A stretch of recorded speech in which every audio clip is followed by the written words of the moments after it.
Good morning, ninth class. बेटे law of constant proportion जो है नेक्स्ट जो टॉपिक है वो करते हैं। इससे पहले हमने क्या किया था, लॉ ऑफ कंजर्वेशन ऑफ मास। ठीक है, लॉ ऑफ कंजर्वेशन ऑफ मास हमने किया था। तो आज का जो टॉपिक है वो आपका आता है लॉ ऑफ कांस्टेंट प्रोपोर्शंस। तो इसको जो है हम स्टडी करते हैं। क्या होता है लॉ ऑफ कांस्टेंट प्रोपोर्शंस के अंदर, लवोजियर अलोंग विद अदर साइंटिस्ट। लवोजियर क्या है, एक साइंटिस्ट है, उसने और साइंटिस्ट के साथ क्या किया, noted that many compounds work composed of 2 or more elements and each such compound had the same elements in the same proportions irrespective of where the compound came from or who prepared it. ये क्या कह रहे हैं कि Lavoisier ने अपने और जो है को वर्कर के साथ मिलके उसने ये फाइंड आउट किया कि जो कंपाउंड्स बनते हैं ना वो कैसे बने हैं, 2 और मोर एलिमेंट से। वो कंपाउंड जो बने हैं वो 2 या 2 से अधिक एलिमेंट के मिक्सचर से बने हैं।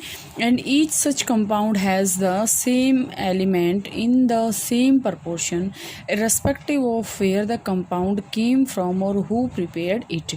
ये क्या कह रहा है आपको कि उसने ये फाइंड आउट किया कि कंपाउंड जो है मैनी एलिमेंट से मिलके बने हैं।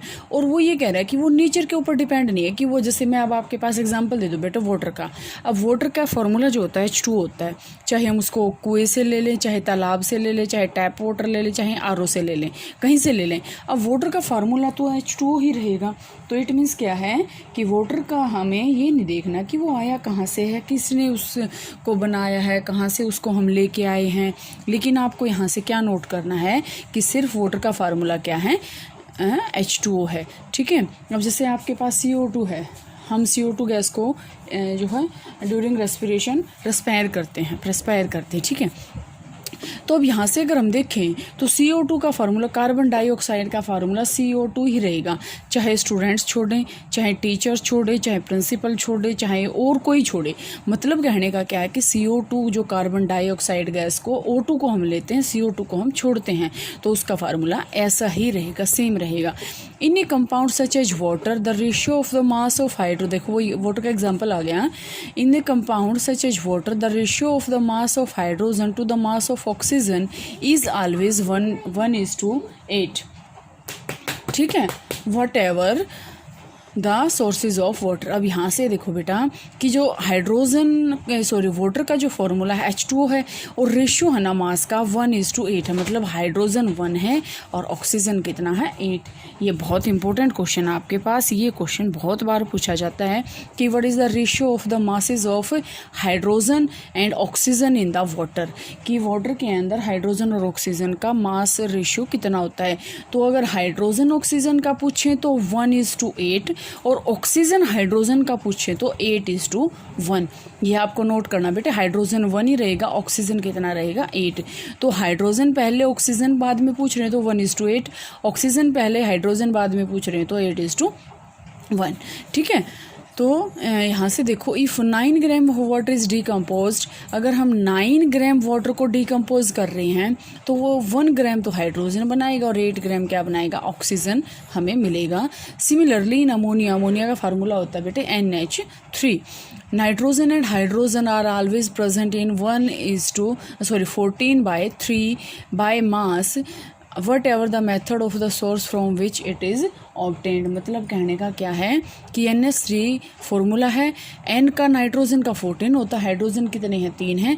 तो इसका नाइट्रोजन का और हाइड्रोजन का क्या है ratio, 14:3।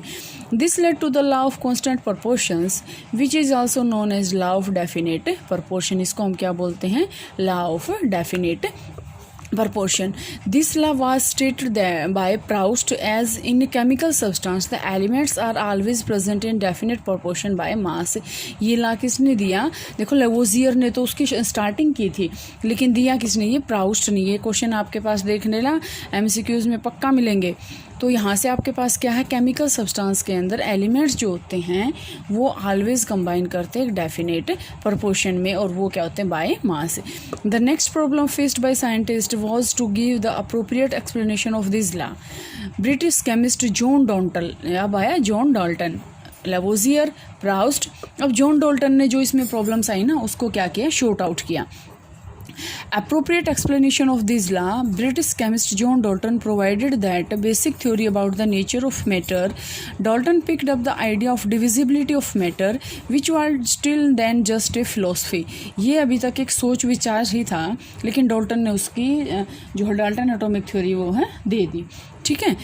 He took the name atoms as given by the Greeks and said that the smallest particle of matter are atoms. उसने ये बताया, स्टार्टिंग में मैंने आपको बताया था बेटे कि जो मैटर की स्मॉलेस्ट यूनिट होती है वो क्या होती हैं, एटम्स होती हैं. His theory was based on the laws of chemical combination. किसके ऊपर डिपेंड है उसकी theory? laws of chemical combination. Dalton's atomic theory provided an explanation for the law of constant proportion, conservation of mass and law of definite proportion. मतलब Dalton atomic theory, देखो ये John Dalton है, इसने ये theory दी कि एक combined theory दी उसने, और वो किसके ऊपर डिपेंड है? Law of conservation of mass and law of definite proportion. दोनों थ्योरी जो हैं इसके ऊपर यहाँ पे बेस्ड हैं, दोनों थ्योरीज के ऊपर ये बेस्ड हैं. इसने बताया, देखो ये और पढ़ लेते हैं points. According to the Dalton atomic theory, अब आपके पास आप इसमें पॉइंट बनाएंगे कि डाल्टन एटॉमिक थ्योरी क्या थी. ये क्या है? लॉ ऑफ कांस्टेंट प्रोपोर्शन, और ये आपके पास है डाल्टन्स एटॉमिक थ्योरी. आपके पास ये क्वेश्चन भी आ सकता है कि डाल्टन्स एटॉमिक थ्योरी कौन से दो लॉज के ऊपर डिपेंड है? तो law of conservation of mass and law of constant proportions. तो according to the Dalton's atomic theory, all matter whether an element, a compound or a mixture is composed of small particles called atoms. The postulate of this theory may be stated as follows. बेटे आप यहाँ तक का आप कर लेना constant proportion का. Dalton atomic theory में थोड़ा सा एक्सप्लेनेशन जो है ज़्यादा है. ये क्वेश्चन और डाल्टन एटॉमिक थ्योरी जो है वो कल करेंगे.